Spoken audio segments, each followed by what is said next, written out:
war, basically, on women in nearly every state house, every red state house across the country, and in D.C., with bills eliminating abortion, forcing women to undergo ultrasounds, cutting child care, cutting prenatal care for undocumented workers, who are obviously, and all the union cuts, which are affecting largely a workforce that's largely female. You know, one thing is really, really clear right now, which is that this is not a fringe issue for our opponents. It's not, you know, it's not a niche. Hurting women is not a niche. It's a central goal for them. So why isn't protecting women's rights always seen as a central goal for our movement? And how can we convincingly make the case that it should be a central goal without ignoring so many other important issues in our movement? And you know, I would also add that you know, that there's also been a lot of really positive stuff that's come out of this attack in the media. You know, look at sites like Mother Jones that are getting, you know, thousands and thousands of hits on stories that that cover these sort of horrendous attacks that are going on. So we're going to discuss all these issues with me very loosely moderating. At TPM, when HR 3 was coming to the floor, when the forcible rape provision article came out in Mother Jones, the other associate editor was on his way out the door, and I kind of snagged one of our congressional reporters, one of the young ones who I knew was a feminist himself, and said, I want you on this story. And he was like, well, and I was like, no, seriously, I want you on this story. I want you to ride it like a pony until it's dead and then kick it a couple times. Like, I want you to own this story, and I want you to make it happen. I said, the other people here, like, they're not going to be on it until the very end. I was like, I think you can have this story, you can own it, and we can make something happen. And so we were one of the people. We couldn't get anybody to talk to us on the Hill, and so the reporter said, no one will talk to me. And I was like, none of the sponsors. He's like, none of them will talk to me. And I was like, well, why don't we write the article about that? It's like, why don't we pick a Democrat who won't talk to you, who's a co-sponsor on the bill, and write about a whole article about how he won't talk to you, even though he's co-sponsoring this forcible rape provision. And that's what we did, and that actually like broke the dam. We heard about Dan Lipinski from Chicago, and I found this great art of him with a priest, looking creepy, the two of them together. And I said, you know, why won't Dan Lipinski talk about the forcible rape provisions? And he inserted in this piece of legislation.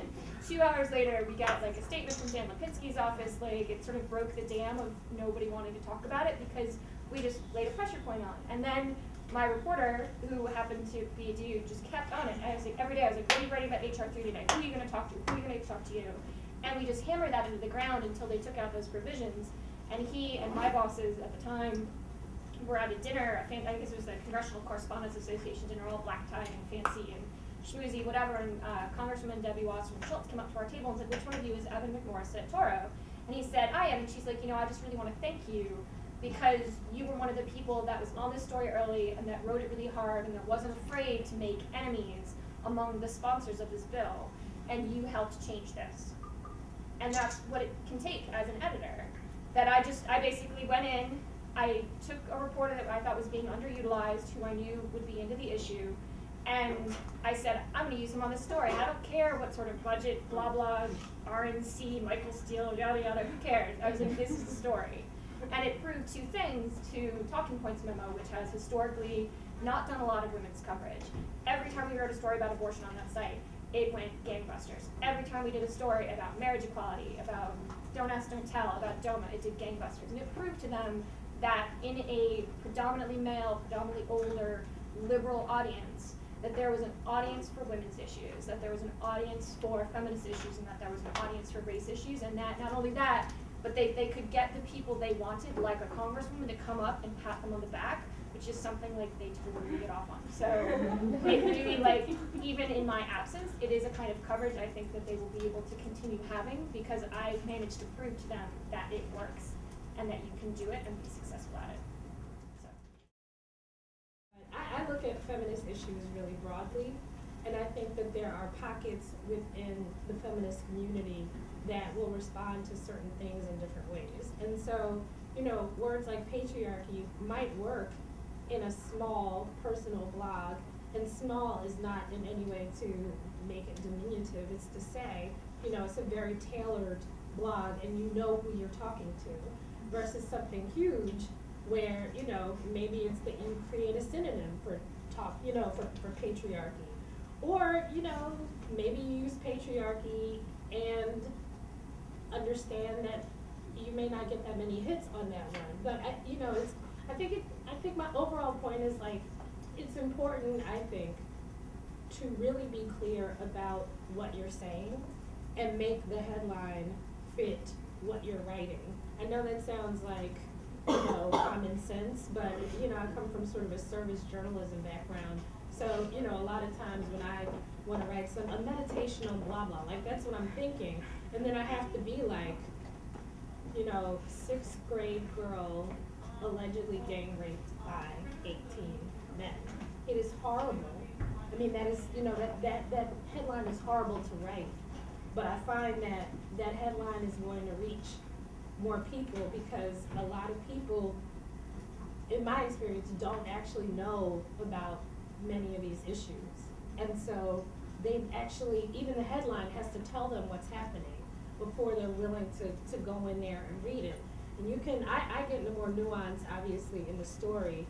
And, I've had people be upset about headlines that I've used. This is not just, I've been at ColorLines for 2 months, but, I've had people get upset at headlines, and I've gotten upset at headlines and said, that headline was the biggest problem. So I think you have to practice judgment, but at the same time, you have to be really clear, even if the headline is quite unpleasant, and people are, they have an emotional reaction to it, you still have to put it in. I think that it is very important to, if not code things, misogyny, at the same time assumes a personal hatred. And I was having this conversation yesterday, actually, about Andrew Breitbart. And I said, the problem is not whether or not Breitbart's racist. I can't tell you what lives in his soul. What I can tell you is that the language that he uses and the dog whistles that he uses, whether deliberately or not, and I think quite deliberately, are designed to whistle at racism. And the language he uses and the things that he does are designed to reinforce institutional discrimination. So whether or not he has hatred in his soul, which he denies left, right, backwards, and forwards, I can't comment on that. I don't know if someone hates women. I can only, as a journalist, as a reporter, say this is what they're doing. And I think that that's a very effective way to eliminate the, oh my God, like misogyny doesn't exist. Well, clearly it exists because I'm reporting on an example of it. So you can say, in very specific ways what someone has done without attributing motivation, but leave it completely clear to the reader what you believe about that person's motivations behind those misogynist or racist actions. And I think that that's one way to really split that baby in terms of writing for mainstream audiences, because you really do have to use language that people understand without talking down to them, and be specific about what you're talking about, because otherwise it leads to these back and forth charges. Commenters, this is a big barrier, I think, for some of us who want to, particularly at the beginning, who are starting out, who want to write feminist, anti-racist, anti-homophobic content on these sites. We're scared that we're going to get swarmed. So when do we engage them? If so, how? Do you write for outlets with notoriously awful commenters? And how does the commenting culture contribute to a readership's perception of women? You have to develop a thick skin for the kinds of things that people will say about you, but on the other hand, there is no reason to tolerate certain kinds of language. I think that one of the geniuses of what Anna Holmes did at Jezebel in terms of the commenting community was she said, there will be none of this. This will not be tolerated. We're not going to body snark. We're not going to engage in this kind of commentary. We're going to get moderators that understand how this works. And if you can't stay within those lines, you can go away. I don't care. Media is a male-dominated culture. Mainstream media is an extraordinarily male-dominated culture, and there are certain ways of doing things, and they have certain ways of looking at things, and they have certain really, really wide spots that they just cannot see because they've got their little blinders on, and they don't see to the left, and they don't see to the right. They only see what's straight ahead of them and what they've always seen.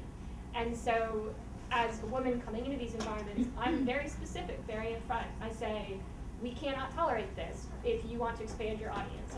And I've gone to interviews and to employers and I said, look, if you want to expand your audience, you've cornered the market on white dudes over 40. Congratulations. Do you want to grow or do you want to stay? I was like, if you want to grow as an organization, if you want to grow readership, you have to get women reading. You have to get people of color reading. You have to get people that aren't straight reading. You have to get people that aren't cisgender reading. Like those who, that's why those sites exist, is because their viewpoints are not reflected in mainstream media. And how do you do that? You start by eliminating the crap in your comment threads, and then start by writing about issues that matter to someone who isn't an old white dude over 40. I would just say to anybody, any freelance writers out there who are intimidated about writing about heady issues like rape or abortion for a TPM, for an AlterNet, for a place that maybe is not so, you know, good about those issues in the comment sections. You know, yes, you probably will get the nasty comments and you probably will get the hate mail or whatever. But the way I think about it is that, like, as I said before, most people who are responding to this stuff are responding to your headline. They're responding to the headline, to the first sentence. If somebody said to me, you're a really lousy writer because of X, Y, and Z, I would be like, wow, that really hurt my feelings. But, you know, to just say, you're an idiot, you're a man hater, blah, blah, blah, I mean, whatever, who cares, right? Like, I think a really important thing that you can do as a journalist is to interview the right people, and you decide who the right people are. So if you're not doing breaking news, if you're not doing a cops and crime beat, where obviously the person you interview is the detective on the case, if they'll talk to you, or she'll talk to you, or the precinct. But if you are wading through an issue, or you are trying to create some kind of discussion around something through a different frame, then find the right people to talk to and put their views within the context, and that does the work for you. Like, you don't have to tell people, you know, this is where I stand. And it's actually, I find, sometimes more effective if you're not talking to people who are already on your same page, because if you situate them in a way where the other people are sort of aping the usual, and then they come in and they rock it, then people are like, oh, you know, wow, I want more on her. And I've seen that happen.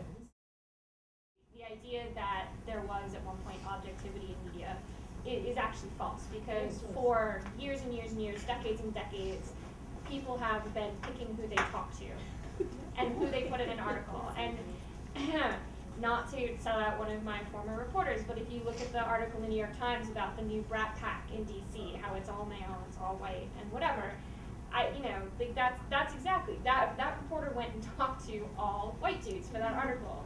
And the only women he talked to, the only woman in the whole article is Ezra Klein's fiance, who herself is a reporter for Slate, but she's not part of the brat pack because she's a girl. So she's just there to provide context for Ezra's grown up now. Yeah. Literally, and that's how women. But he chose who he would talk to. Those editors chose what they would publish. Like that's a very subjective piece, and that piece highlights something that I think says something about both the reporter and the editors. That who do they read? They read men. They read white men, and that's who they read. I mean, who are you gonna talk to? Who are you gonna put in that article? And how are you gonna position them? I mean, you can either do that very, New York Times of like, well, Tony Perkins at the Family Research Council says this about same-sex marriage, or you can call it gay marriage, or you can say homosexuals. Like what language you choose, contributes to the audience's perception of that issue. And so if you put Tony Perkins going off on his crazy rants about bikinis, on the same footing as someone like Steve Rawls of immigration equality, talking about the importance of keeping binational families together in the immigration debate, then you're giving them the same footing, even if you don't believe it. And so you're literally elevating someone that you don't agree with. But you can put Tony Perkins in a story, you just make him sound crazy. Like it's fact check people fact check people, Yeah.